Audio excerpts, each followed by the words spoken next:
Why is Lunox the meta right now? As a solo rank player, I can tell you, she's absolutely dominating the mid lane. If you're climbing solo, you have to give her a try.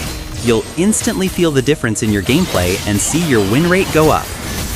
Lunox is easy to learn, yet incredibly powerful. Her burst damage is insane, and she can completely carry the game even without strong teammates. And yeah, she works great in trio or full squads too, but as you know, I roll solo. In this match, I actually secured 2 lords. One I stole, and one we earned fair and square, while our public core was off exploring another map as usual.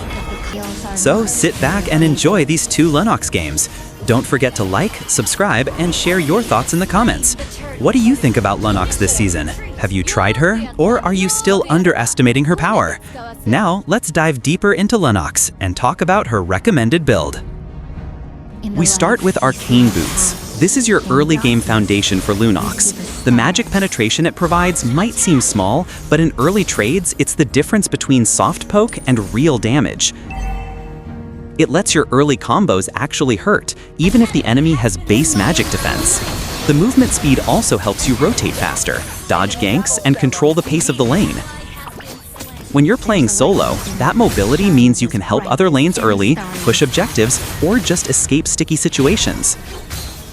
Without Arcane Boots, you feel slow and limited, so always get them early and use that mobility to your advantage. It's not just a boot item, it's your key to early pressure and map control. Next comes Glowing Wand. This is where Lunox starts turning into a mid lane bully. Glowing Wand's burn effect matches perfectly with her kit, because Lunox deals damage over time with multiple ability hits. Every combo applies the burn, melting opponents who try to sustain through your attacks. You'll notice your opponents start backing off after just one combo because that burn keeps ticking even when they think they're safe. It's especially effective against tanks and fighters since it scales with their HP. So, with Arcane Boots and Glowing Wand, you already have lane dominance and reliable poke. Once the enemy team starts realizing your damage output, they'll probably start buying magic defense. That's where Divine Glaive comes in. Divine Glaive is the core of Lunox's mid to late game power. It gives you heavy magic penetration that scales based on how much defense your enemies have. So, no matter how much magic resist they build, Divine Glaive cuts through it like butter.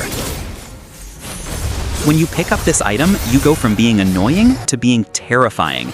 Even tanks will start to feel the pain. This is the point where Lunox starts deleting squishies in one rotation, and that's exactly what you need as a solo player, pure carry potential. With Divine Glaive, your burst becomes reliable, your poke becomes dangerous, and your presence in teamfights becomes undeniable. Every combo counts, and even if enemies try to counterbuild you, Divine Glaive ensures your power doesn't fall off. Now, the next item in this build is Wishing Lantern, and this is where things get interesting, because this item adds survivability and team utility to your setup. It's not just about more damage, it's about staying alive and creating clutch moments. As Lunox, you often dive deep, switching between light and dark forms, trying to burst enemies before they can react. Wishing Lantern gives you a safety net. It can help you or your teammates survive lethal situations and turn fights that seemed lost. It's perfect for solo queue, where teammates might make mistakes or engage too early. The revive or assist effect can completely change the course of a team fight, especially around objectives like Lord or high ground defenses. With this item, you can play more confidently, still smart, but with the comfort that even if things go south, you have a second chance to fight back. Now, the next item in this build is Wishing Lantern, and this is where things get interesting, because this item adds survivability and team utility to your setup. It's not just about more damage, it's about staying alive and creating clutch moments. As Lunox, you often dive deep, switching between light and dark forms, trying to burst enemies before they can react. Wishing Lantern gives you a safety net. It can help you or your teammates survive lethal situations and turn fights that seemed lost. It's perfect for solo queue, where teammates might make mistakes or engage too early. The revive or assist effect can completely change the course of a team fight, especially around objectives like Lord or high ground defenses. With this item, you can play more confidently, still smart, but with the comfort that even if things go south, you have a second chance to fight back. After that, we build Holy Crystal. This is where Lunox reaches her late-game form. Holy Crystal is pure damage amplification. It boosts your ability power massively, multiplying the effectiveness of your previous items. When you have Divine Glaive and Holy Crystal together, your spells don't just hurt, they erase health bars. Your ultimate starts hitting like a truck, and your combos can one-shot enemy cores. The synergy between Glowing Wand's burn, Divine Glaive's penetration, and Holy Crystal's raw power creates a perfect balance of consistent and burst damage. In this stage of the game, one clean combo from you can instantly change the fight. You become the player everyone's afraid to face alone, and that's exactly what you want in solo rank: fear and pressure. With this much damage, though, positioning becomes critical. You have the power, but you also become the main target. Play smart, wait for enemies to waste their control abilities, and then strike when it's safe. Remember, a dead Lunox deals no damage. Now let's talk about the final item, Winter Crown. This is your flexible slot, and a great finisher when you want both damage and utility. Winter Crown gives you more ability power, some durability, and crowd control potential depending on its passive. It can slow or root enemies, making it easier to land follow-up spells and finish off slippery targets. It's a perfect choice against mobile heroes who love to dash around, or for situations where you need extra crowd control to peel for yourself. But here's the thing, this slot is situational. Winter Crown isn't always the answer. If you're being deleted too quickly, Immortality can be a better option for that second life and extra security. And if you're completely ahead, you can even go for a high-risk, high-damage item to end games faster. The point is, always adapt. Winter Crown is amazing, but flexibility is what makes great Lunox players truly dangerous. Now, let's put it all together. The build order is Arcane Boots, Glowing Wand, Divine Glaive, Wishing Lantern, Holy Crystal, and finally, Winter Crown, or a situational item depending on the match. This setup gives you consistent pressure early, massive damage mid-game, and teamfight dominance late. Early on, focus on farming and poking safely with Arcane Boots and Glowing Wand. Once you hit that Divine Glaive spike, start joining every fight you can, because at that point, your damage cuts through everyone. Use Wishing Lantern to survive, assist your teammates, or turn a losing fight into a win. Then Holy Crystal transforms you into the main carry, capable of deleting anyone who steps out of position. Finish with Winter Crown for control, or swap it for another item to match what the game needs. That flexibility is key to mastering Lunox at a high level. Throughout all this, remember your playstyle matters more than the items themselves. Lunox is all about timing, precision, and confidence. Know when to engage, when to switch between light and dark forms, and when to hold your position. Always watch your map, track the enemy jungler, and keep your distance until you see the perfect moment to strike. As you can see, we secured the Lord and finished the first game. Now get ready, because the next one is about to begin. You know, lately I've seen a lot of players using Lunox with the new item Skypiercer, and honestly, it's an interesting pick. I get why some players love it. Skypiercer gives that burst of magic power and penetration, and when you combine it with Lunox's natural ability to spam skills, it can make her early game poke feel way stronger. It also adds that bonus movement speed and cooldown reduction, which helps her rotate faster and cast more often. So yeah, in theory it sounds great, and for some aggressive playstyles, it actually works really well. You'll see players using it to pressure enemies early, forcing them to back off before they can even breathe.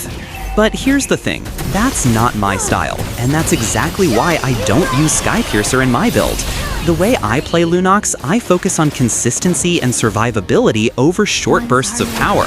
Skypiercer gives a nice spike early, but it falls off fast if the game drags into late. And in solo rank, you never know what's coming. Sometimes the game stretches way longer than you expect. I prefer a setup that keeps my damage scaling throughout the whole match, especially since Lunox already has high magic penetration from Divine Glaive. Stacking too much pen early can feel redundant, while skipping items like Glowing Wand or Wishing Lantern means losing valuable burn damage and sustain that actually matter more in long fights. Another thing, Skypiercer works best if your team plays around you. It shines when you have a tank setting up perfect fights and teammates protecting you while you deal massive bursts. But as a solo player, I can't always rely on that. I need items that help me survive those awkward fights when my teammates are split or out of position. That's why I stick to items like Wishing Lantern, which gives me clutch survivability, or Holy Crystal, which amplifies my damage no matter what the situation is. I'd rather have consistent high damage and utility than a short-term boost that disappears when the game gets tough. So yeah, Skypiercer isn't a bad item, it just doesn't fit my Lunox playstyle. If you're an aggressive mid laner who likes to snowball early and end games fast, you can give it a try. But if you prefer to scale, outsmart your enemies, and dominate even when the game hits 15 or 20 minutes, then my build will fit you better. It's all about how you play and how comfortable you are with the item timing. At the end of the day, the best build isn't just what's trending, it's what works for you. As you can see, the second game went a lot smoother. This time, my public teammates actually showed up and played really well. We had great coordination, controlled the entire map, and secured almost every objective without too much struggle. Everything just flowed perfectly. Rotations, timing, and team fights were on point. But that's the beauty and chaos of solo rank. You never really know what's coming next. One game your team's on fire, the next game you're babysitting a jungler farming in another dimension. So always stay ready, adapt fast, and deal with whatever the match throws your way. And here we go! We secured the Lord and wrapped up the second game with a clean finish. When it comes to mastering Lunox, it's not just about spamming skills or dealing damage, it's all about positioning, timing, and knowing when to strike and when to pull back. You need to understand her rhythm, when to go dark and dive in, and when to switch to light and keep your distance. Every move matters with her. Map awareness is also key. Always keep an eye on enemy rotations, watch the minimap, and position yourself where you can deal maximum damage without getting caught. Once you master that balance, Lunox becomes unstoppable, a perfect mix of chaos and control that can carry any game, even in solo rank. If you made it till the end, you're a real one. Thank you so much for the support. Don't forget to like the video, subscribe for more content, and comment the word Lunox so I know you watched all the way through. See you in the next one.